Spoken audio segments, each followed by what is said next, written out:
Consultation on New Zealand's space policy and the Aotearoa New Zealand aero-space strategy is due to wind up at the end of this month.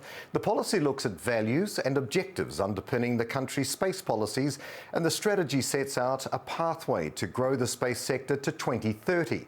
We spoke with Dr. Pauline Harris, no rongo mai wahine, Ngāti Rākai Pāka, Ngāti Kahunganuki Wairoa, who has a PhD in astrophysics, is the McDiarmid Institute Deputy Director Maori for Advanced Materials and Nanotechnology, and is the Vision Mātauranga Theme Leader for the Technological Innovation National Science Challenge.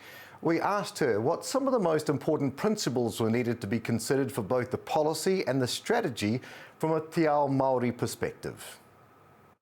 Yeah, no, I don't think there's been enough time. They're really complex issues, and you know, when we're talking about space, the potential of space, what should go out into space, you know, that takes quite a bit of time to kind of digest, think about our values and principles that kind of inform those decisions.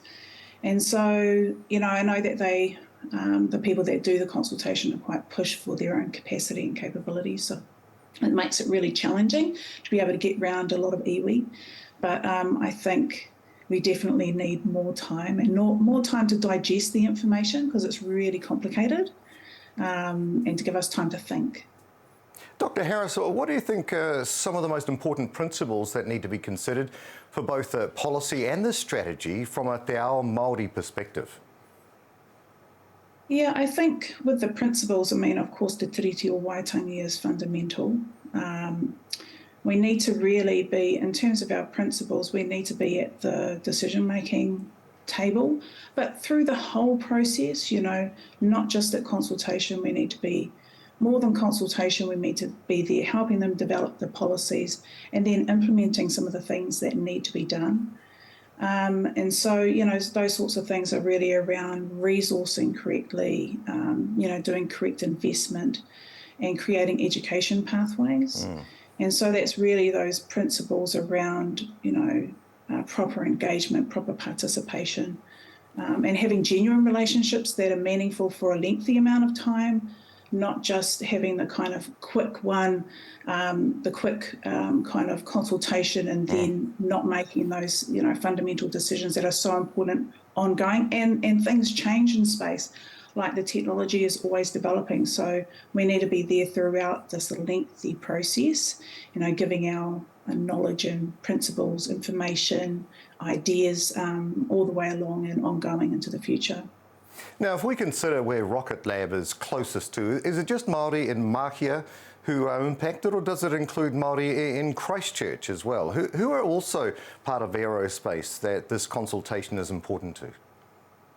Well, I think it's important to all Māori, you know, across all of Aotearoa, in particular in Christchurch, though, in terms of the aerospace sector. So sometimes we get, you know, it's good to know, like, space is like upper space, but like 100 kilometres up. But with this aerospace mahi, it really has to do with the work that's done in the realm of tāwhirimātea, you know, our atmosphere as well as space. So what's really important is the involvement within Christchurch's Project Tāwhaki, and so they're real.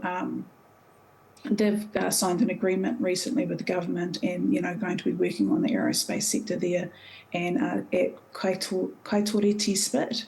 Yeah, and so some of the local iwi there, including Ngāi Tahu, have been in discussions with them. Okay. But all iwi, and there's many iwi that have lots of investments that they might want to make too, and looking to seek opportunities, educational opportunities as well, across our across all of our iwi. And, you know, our iwi want to support our rangatahi and our older people who are maybe changing careers, who want to get involved in the space and aerospace sector. So, you know, it's all of us as a whole. Now, New Zealand has a relatively small but growing space industry. What role can Māori play in the future of this industry for Aotearoa? Well, I mean, we're used to us being involved in a lot of agriculture and horticulture, and so that's a major kind of area where we could be involved.